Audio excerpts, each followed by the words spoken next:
Hello. Welcome to our channel, Mathematics Resource Center. Pause the video, read through the question, and we are ready to begin when you are.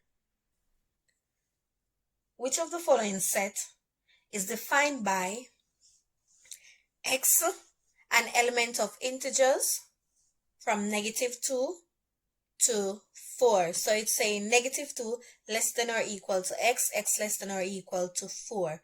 So we know that we're starting at -2 and we're finishing at 4, including -2 and 4, right? So which one? Looking at the first one here, it doesn't start at -2. So we know that's not it. Second one, no.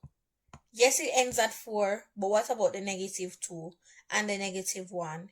Yes, let's have -1, but what about the -2? What about the 4? This one have everything. So it starts at -2. So -2, -1, 0, 1, 2, 3, and 4. That makes our answer D.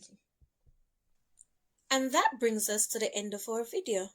Remember to like and subscribe. Thank you.